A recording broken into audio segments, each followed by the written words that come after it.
Coming up on Dialogue Weekend, China will roll out a series of measures designed to keep the fundamentals of the economy stable and improve people's livelihoods. What are the measures and what are the challenges that lie ahead? The second round of the French election between Emmanuel Macron and Marine Le Pen will start on April 24th. How will the outcome of this tight race impact Europe and the wider world? Now, on Dialogue Weekend. Hello and welcome to Dialogue Weekend. I'm Xu Qingduo. The prolonged pandemic and the Russia-Ukraine conflict, among other domestic and international challenges, have brought downward pressure on the Chinese economy. Premier Li Keqiang has reiterated the importance of economic stability in recent meetings, giving hope of more policy support ahead. How will the central government use its fiscal and monetary policy tools to stimulate growth? And what does Beijing want to achieve with the newly proposed plans to create a unified domestic market? To discuss these issues and more, I'm joined by Andy Morg, Senior Research Fellow at the Center for China and Globalization, Miguel Geraci, the former Under-Secretary of State of the Ministry of Economic Development of Italy, and Charles Liu, founder of Hall Capital and also a Senior Fellow at the Taihe Institute. Welcome to the show, gentlemen. So obviously, over the past few days, Andy, I will start with you. There are several meetings, including one chaired by Premier Li Keqiang. The focus is about the Chinese economy. In the Premier's words, there are more uncertainties, probably even unexpected. Tell us, how do you characterize the current situation of the Chinese economy? Well, Qingduo, I think that the global situation really is challenging and probably with few historical precedents.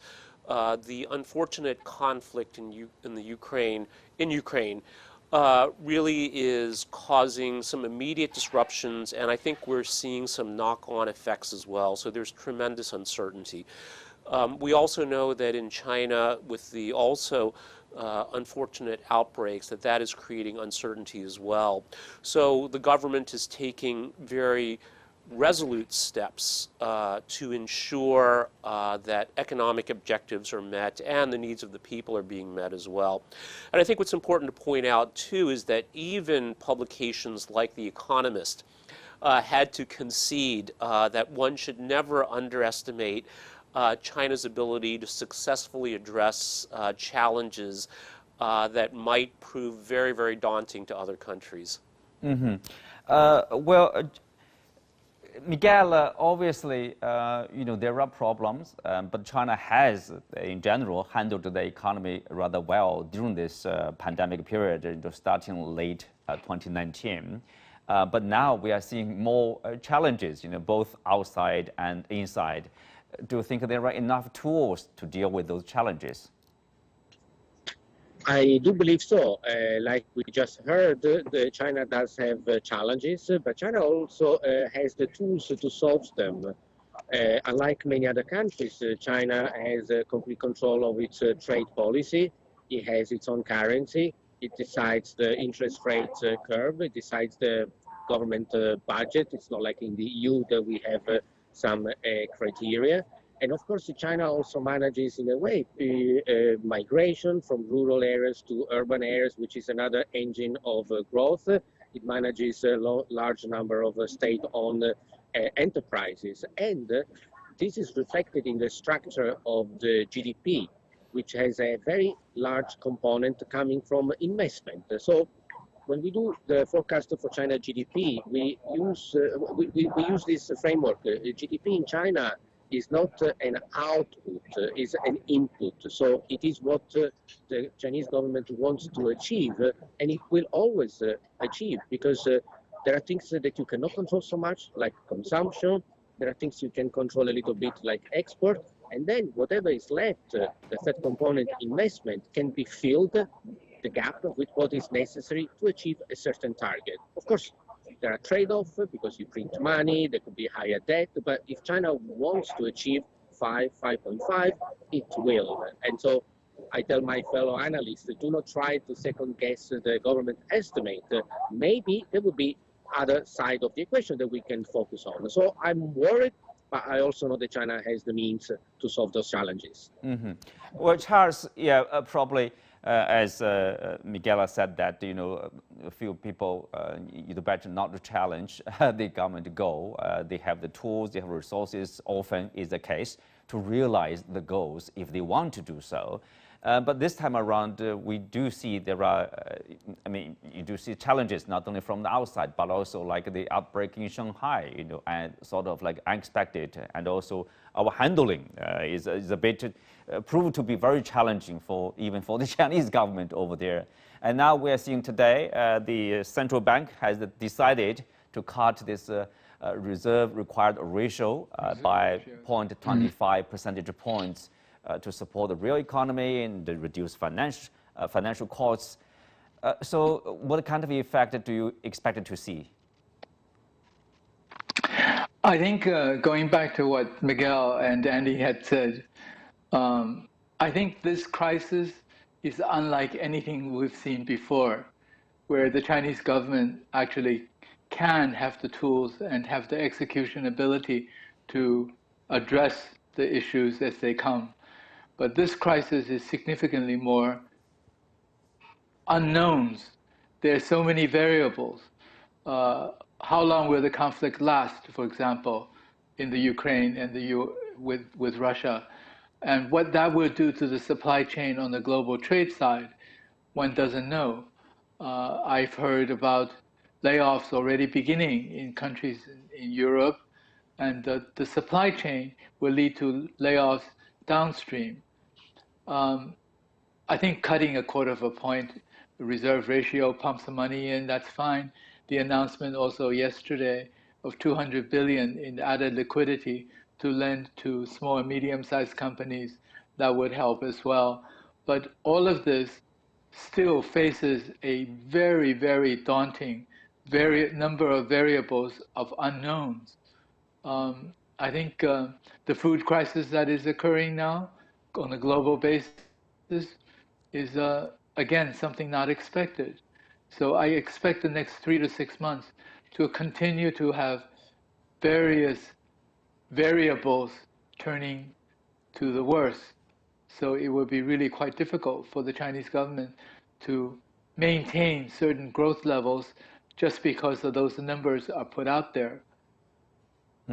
Well, speak of trade, Andy, we see the latest figure that the Chinese trade imports, for example, fell by 0.1%. Exports grew by 14.7% in March compared to a year earlier.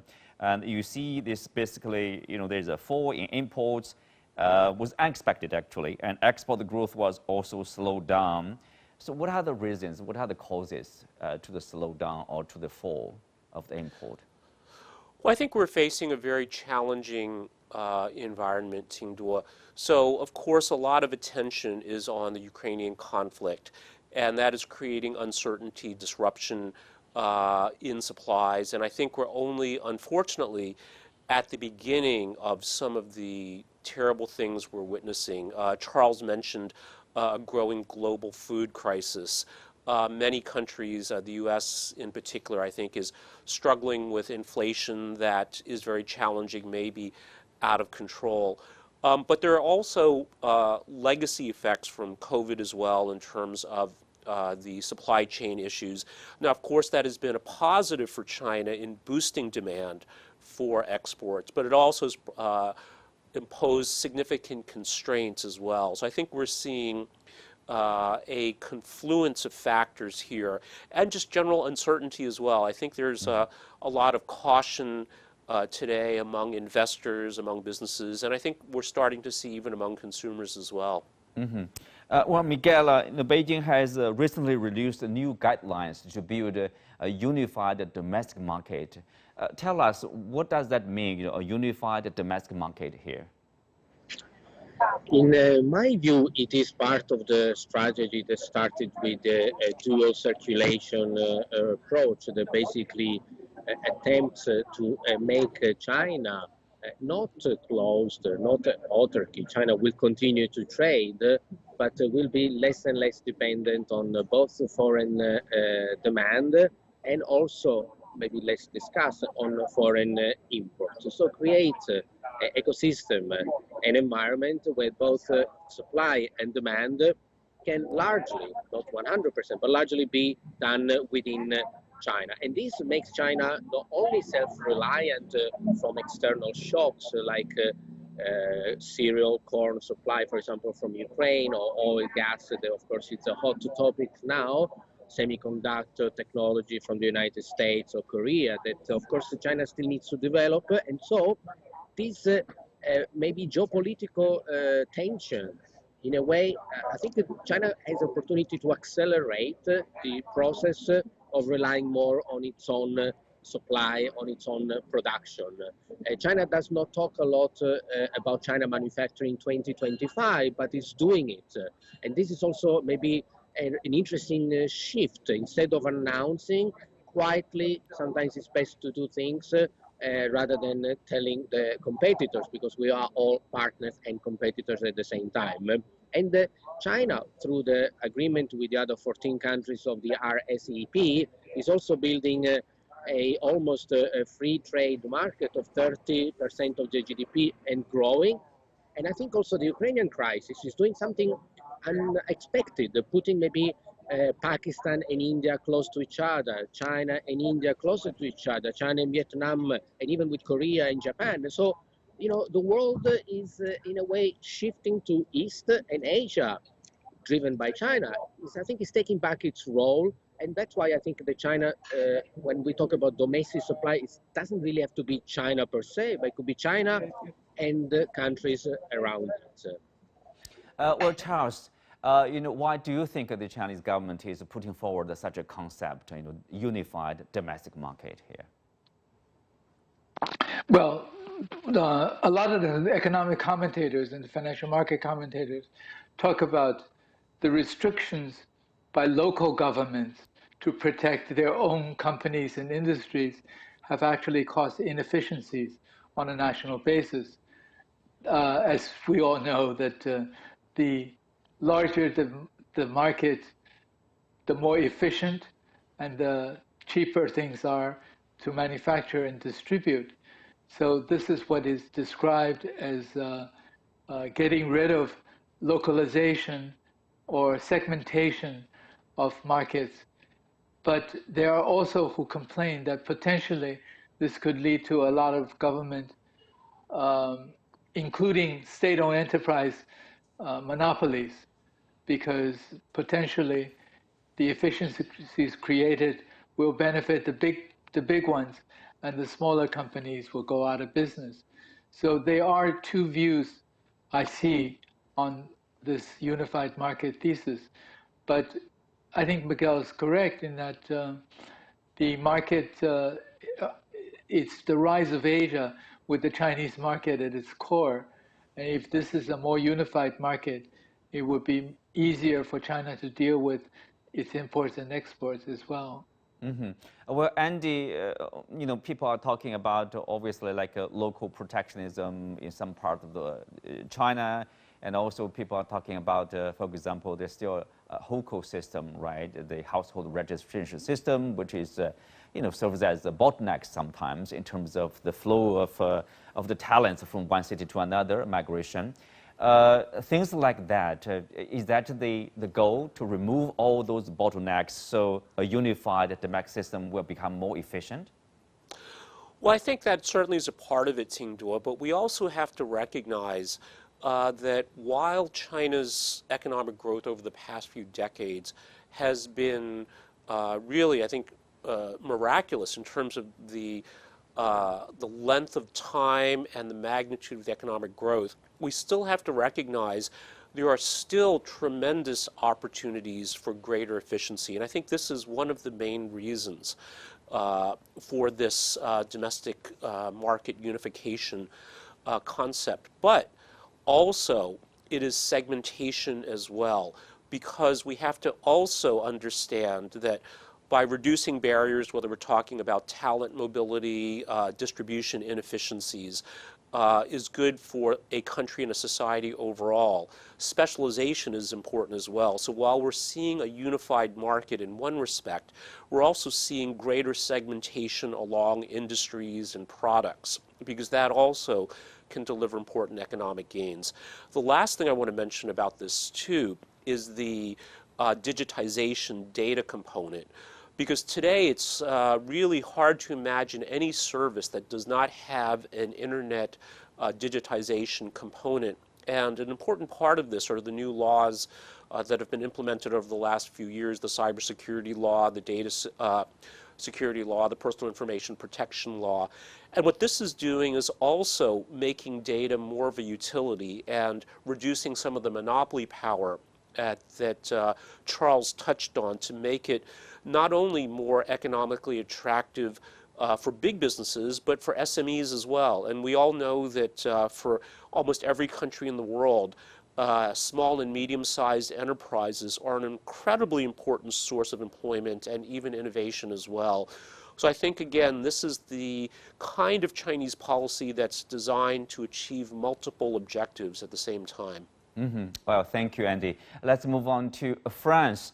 Speaking at a more than 1 hour-long news conference, Marine Le Pen, the far-right presidential candidate, revealed her outlook for France in its relationship with the other countries. She presented much different foreign policies than those from President Emmanuel Macron. Winning the first round voting of the French election, Macron and Le Pen will advance to the second round next Sunday. The final runoff will be a rematch of the 2017 presidential election. But is this a case of déjà vu, or is it a whole new context?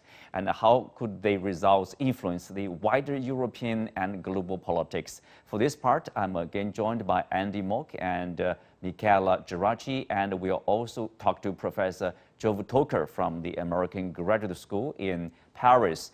So Professor Toker, let's start with Le Pen. You know, she gave this long news conference. She talked about, I think the world more or less knows something about Le Pen. This is her third attempt for the president election here.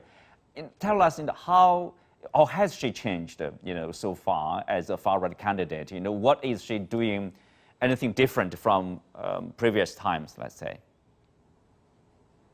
This question which you just phrased is actually at the heart of the remaining 9 days of the campaign. She has changed in terms of facade, in terms of posture, and she has become more friendly, so to speak. She is working out with a lot of success the idea that she's closer to the people, contrary to President Macron, who is described by his opponents and by her as arrogant, as detached, as too technocratic. And actually we see that these elements had worked for her rather in a profitable way. Now, to what extent? She will make, over the second round, better results than she made in 2017, reminding you that she ended up the second round 5 years ago accumulating about 34% only of the electorate, and President Macron won with 66%. So she'll do much better, that's for sure. Will it be enough in order to make more than 50% and actually become the president? That would be a major event, not only in French history, but in European and in global politics, comparable in a way to perhaps the British deciding on Brexit or the arrival of Donald Trump in the White House 6 years ago. Well, Professor Toker, tell us who are her supporters. If you ask to give a portrait of her supporters, how do you describe them? Well, if you want to globalize and characterize a little bit, but the basic idea is that Macron is the président des riches, as they call it in French. He is the president of the wealthier ones, of that part of French men and women who are doing well, who are optimistic, who are looking towards the future in a rather confident way, whereas she is once again in that globalization regime. She's the one who stands next to those who are weaker, who have difficulties paying the bills.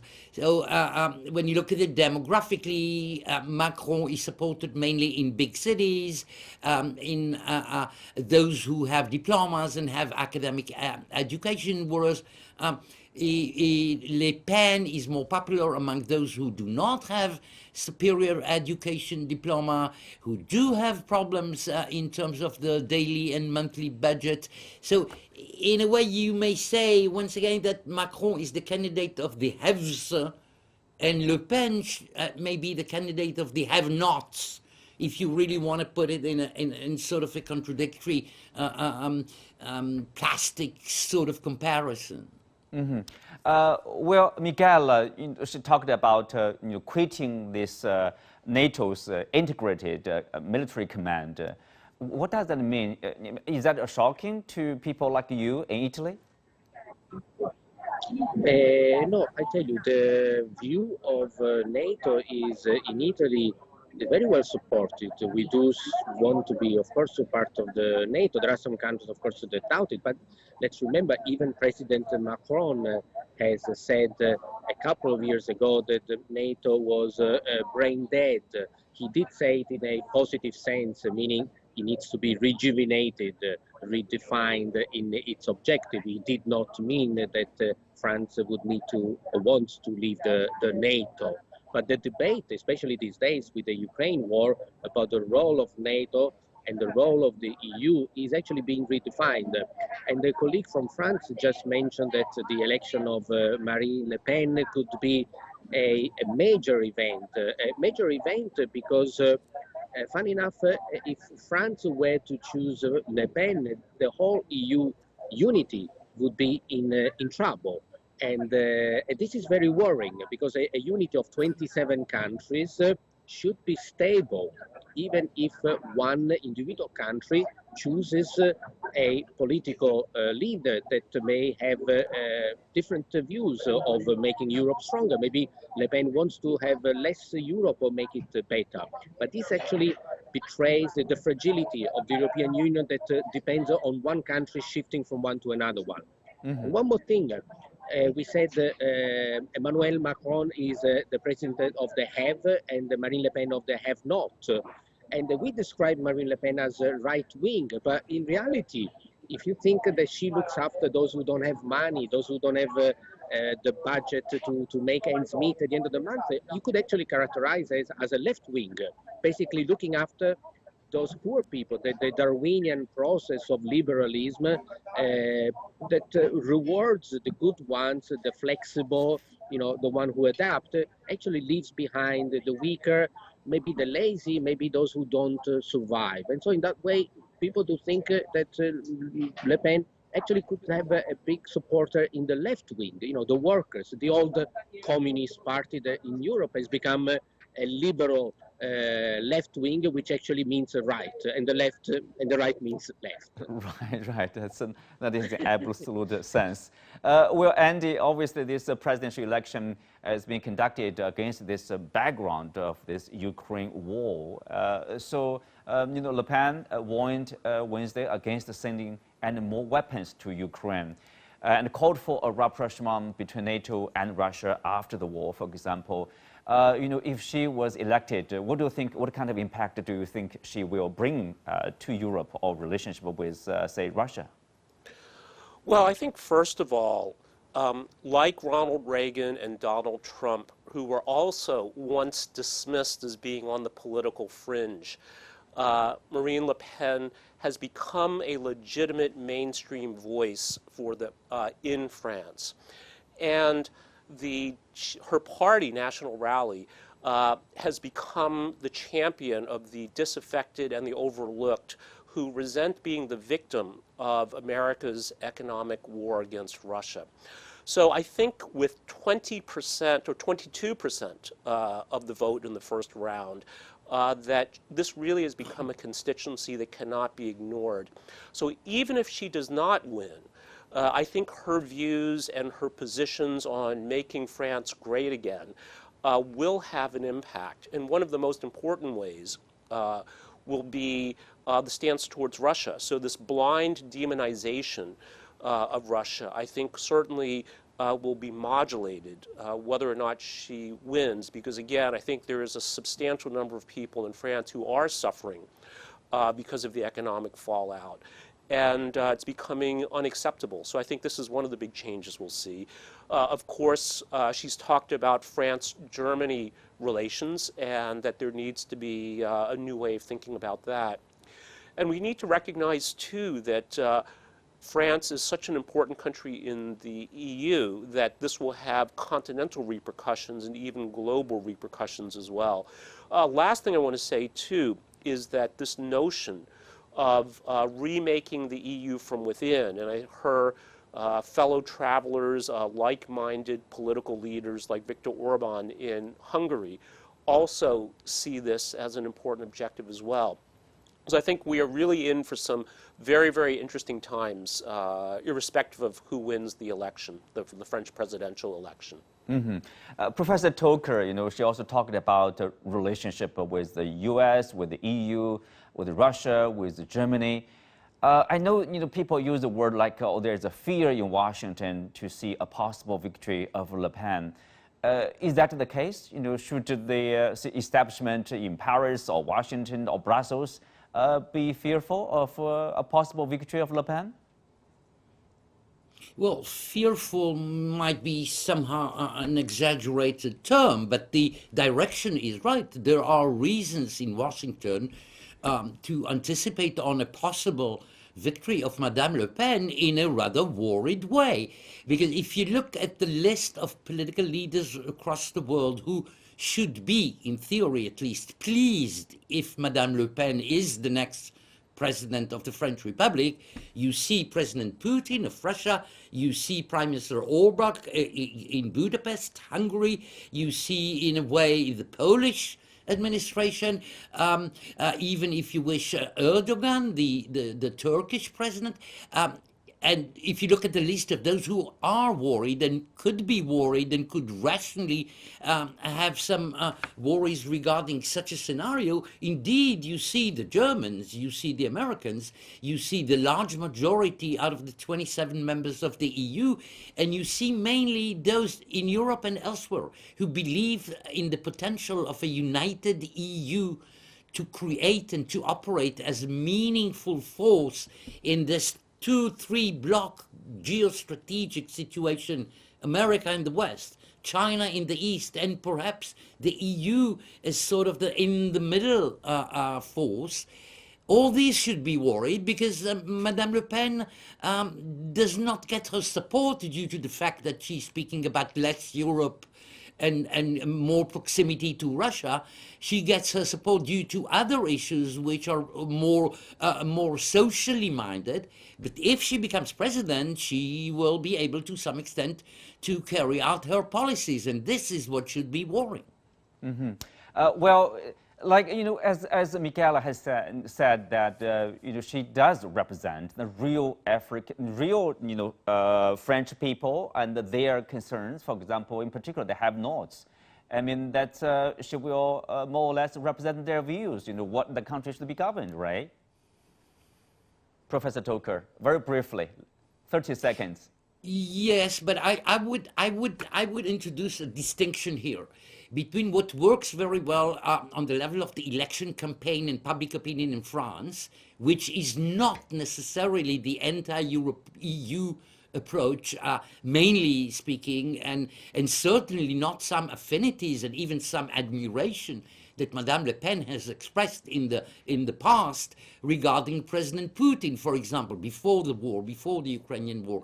These are not the ones which make her a potential victory feasible we or have almost to feasible. Stop there. But thank you, Professor Toker.